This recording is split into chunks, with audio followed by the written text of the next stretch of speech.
Alors, une histoire complètement malade. 153 Palestiniens se sont retrouvés à l'aéroport de Johannesburg, en Afrique du Sud. 153 Palestiniens avec les documents très compliqués, c'est-à-dire ils avaient des passeports mais sans cachet de sortie. Vous comprenez? Cachet de sortie, il n'y en a pas. On ne peut pas déterminer d'où ils venaient. 153 personnes, hommes, femmes, enfants, vieillards, femmes enceintes, se retrouvent à Johannesburg à l'aéroport et on ne sait pas quoi faire avec eux. L'immigration était tellement bousculée, on a appelé les supérieurs. Le président lui-même est sorti pour faire un discours confirmant que les Palestiniens étaient les bienvenus dans le pays et ils peuvent rester s'ils désirent. Alors d'où venait ce vol? Après investigation, il a été découvert que le vol affrété était en provenance de Nairobi au Kenya.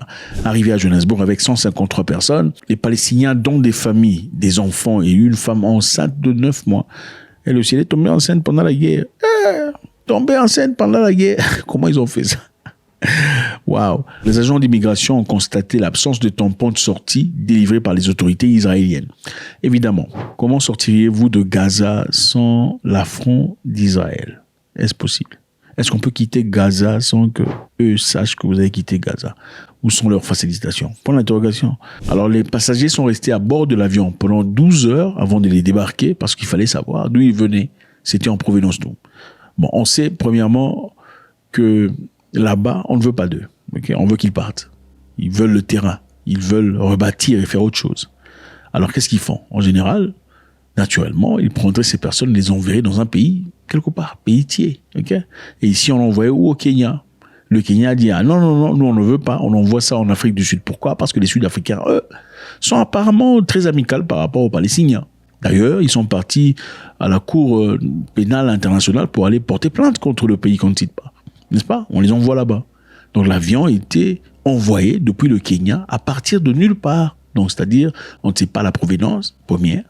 On sait que c'est venu du Kenya. Ensuite, à Johannesburg. Le président gentiment a dit ceci. Hier, nous avons eu un avion transportant nous transportions 160 Palestiniens qui ont atterri à OR Tambo. Et ce sont des personnes venant de Gaza qui, d'une manière ou d'une autre, ont mystérieusement été mises dans un avion qui est passé par Nairobi et est arrivé ici. Et j'en ai entendu parler par mon ministre de l'Intérieur qui voulait savoir « Que faisons-nous maintenant ?» Et j'ai dit « Nous ne pouvons pas les renvoyer. Même s'ils n'ont pas les documents et papiers nécessaires, ce sont des personnes venant d'un pays ravagé par les conflits, déchirés par la guerre. Et par compassion, par empathie, nous devons les accueillir. » Le président dit qu'ils sont les bienvenus, ils peuvent rester, il n'y a pas de difficulté, il n'y a aucun problème, ils peuvent rester. Le ministère des Affaires étrangères de l'Afrique du Sud a précisé que les Palestiniens n'avaient pas demandé d'asile en Afrique du Sud. Mais le gouvernement a jugé que c'était important pour des raisons humanitaires qu'on les accepte dans le pays. C'est génial, n'est-ce pas? La sympathie, la générosité, la candance que démontre le président Cyril Ramaphosa à l'égard des Palestiniens. C'est une très bonne chose. On sait que l'Afrique du Sud a des rapports très proches par rapport à la Palestine. Depuis Nelson Mandela et Yasser Arafat qui étaient très proches à l'époque. Parce qu'évidemment, l'Afrique du Sud a aussi traversé des revers très similaires pendant l'apartheid. Ils ont traversé des moments très difficiles. Donc ils associent cela quelque part à ce que vivent les Palestiniens. Et Mandela, avant sa mort, d'ailleurs, avait dit que l'Afrique du Sud ne pouvait pas se prétendre être libre si la Palestine ne l'était pas. Donc, il fallait le montrer. On est parti en justice, il fallait aussi le prouver. On vous envoie 150 personnes, prenez-en soin. L'Afrique du Sud dit « OK », parce que qu'est-ce qu'ils allaient faire? Si les Sud-Africains disaient « Non, on n'en veut pas », ça serait un peu hypocrite. Mais vous êtes ceux qui sont partis accuser les autres là-bas. Comment ça se fait qu'ils viennent chez vous, vous les renvoyez? Parce qu'ils n'ont pas de documents. Ils n'avaient pas de choix. Alors, est-ce une bonne chose ou pas? Bah, écoutez, vous savez, les bonnes choses, quelquefois, apportent des bonnes choses. Les bonnes choses, quelquefois, malheureusement, apportent des choses pas tout à fait bonnes. Okay? Il faut le dire. Je pense qu'il serait complètement immature de dire que bah, c'est bien, il faut accueillir les gens sans regarder le revers du décor. C'est très important. Regarder l'autre côté de la chose, c'est toujours aussi important. Pourquoi? Et si les Palestiniens arrivés en Afrique du Sud n'étaient pas tout à fait contents? Après quelque temps, évidemment, après avoir joui de leur présence, de la chaleur sud-africaine, se disent, écoutez, vous Sud-Africains, vous dansez un peu trop, hein, par rapport à nos demandes ou notre façon de vivre, on n'aime pas trop votre système de vie. Voilà, il faudrait que les choses changent. Vous Sud-Africains, vous buvez un peu trop. Nous sommes musulmans, on ne boit pas comme ça, c'est complètement inacceptable. Dans ce cas, on ne peut pas vivre en communauté, il va y avoir des difficultés. Qu'est-ce qui se passerait? Ça vous étonne? Ne soyez pas étonnés. Et si peut-être, dans le futur, les enfants de ces Palestiniens, qui naissaient ou naîtraient peut-être en Afrique du Sud après plusieurs moments, grandiraient là-bas, deviendraient des hommes respectables en société. En fin de compte, ils diraient quoi? Ils diraient qu'ils appartiennent aussi à l'Afrique du Sud, n'est-ce pas? Je vous rappelle que l'Afrique du Sud est un pays très divers, très hétéroclite. Donc, il y a plusieurs sortes et formes de personnes. Il y a les Blancs, les Noirs, les Chinois, les Indiens et tout le bazar. Les Palestiniens vont simplement rajouter dans un groupe de personnes qui existent déjà en Afrique du Sud. Et si les enfants des Palestiniens, en fin de compte, disaient, nous aussi, on veut diriger le pays, parce que nous sommes nés ici, nous sommes d'ici, n'est-ce pas? Ça vous étonne? Ne soyez pas étonnés, ce sont des histoires qui sont passées. Il n'y a rien de nouveau sur Terre. Vous connaissez Hawaï? Vous voyez Hawaï sur la carte? Voilà, Hawaï. Comment c'est devenu les États-Unis d'Amérique, vous savez? Hawaï avait sa propre façon d'exister, son propre système, son propre royaume, son propre roi, qu'on appelait le roi Kamehameha à l'époque. Évidemment, à la fin du XVIIIe siècle, le roi Kamehameha régnait sur Hawaï. Qu'est-ce qui s'est passé ensuite? À l'arrivée des missionnaires, évidemment, ils sont venus gentiment en 1820 pour dire aux Hawaïens, écoutez, nous sommes gentils, sympathiques, envoyés de Dieu. On vous apporte la bonne nouvelle, le gospel chrétien.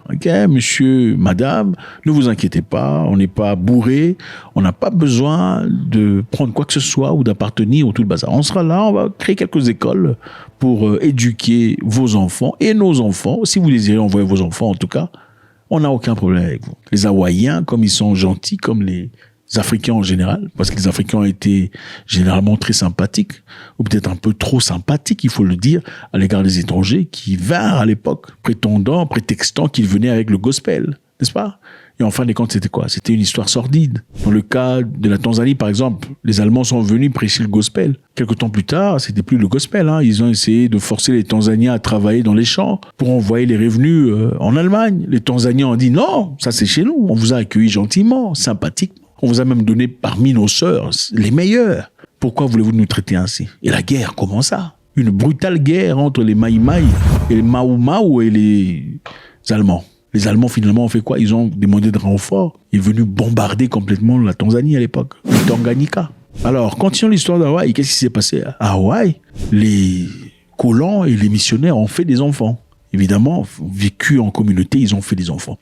Mais après leur mort, ces enfants qui naquirent là-bas, grandirent là-bas, acquérirent aussi la mentalité.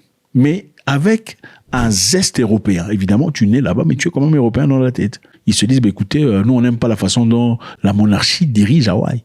Et nous, on a le droit de nous diriger nous-mêmes. Pourquoi? Parce que nous sommes d'ici, nous sommes nés ici. Nous appartenons aussi ici. Vous ne pouvez pas nous chasser parce que nous sommes nés ici, n'est-ce pas? Rappelez-vous, leurs parents sont venus en missionnaire, pour prêcher la parole. En fin de compte, ils ont demandé gentiment de rester, d'être acceptés. C'est simplement pour prêcher. Ils ont fait des enfants. Mais ces enfants qui ont grandi, en fin de compte, ont dit quoi? Nous aussi, on veut la part. Qu'est-ce qu'ils ont fait finalement? Ils ont renversé la reine. Après avoir converti plusieurs Hawaïens au christianisme, en 1893, un groupe principalement composé d'hommes d'affaires blancs et descendants de missionnaires, soutenus par la marine américaine, ont renversé la reine Liliuokalani, la dernière souveraine d'Hawaï.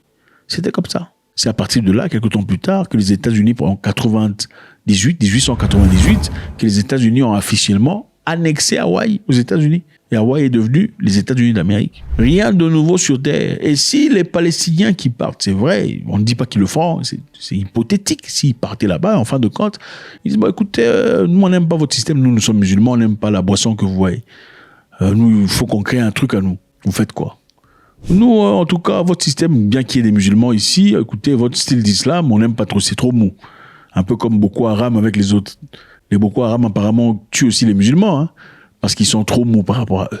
C'est ça. L'Afrique, jusqu'à quand sera-t-elle bonne? Au point de toujours se mettre le doigt dans le nez jusqu'à la clavicule, comme le disait quelqu'un que je respecte. Alors, faites-moi savoir ce que vous en pensez. 153 Palestiniens débarquent mystérieusement à l'aéroport OR Tambo de Johannesburg en provenance du Kenya. Le Kenya les a balancés, mais le Kenya les a reçus de quelque part. Leur passeport ne signale pas, il n'y a pas de tampon de sortie. Mais on sait qu'on ne peut pas quitter Gaza sans... Enfin bref, Toujours avec beaucoup de plaisir. Faites votre commentaire, c'est important. Ça fait du bien de vous lire, nous vous savons très intelligent. Comment réagirez-vous dans ces conditions? Faudrait-il s'inquiéter? Parce qu'évidemment, là-bas, on ne veut plus de ces personnes. On veut trouver tout ce qu'il y a comme moyen pour s'en débarrasser. God bless.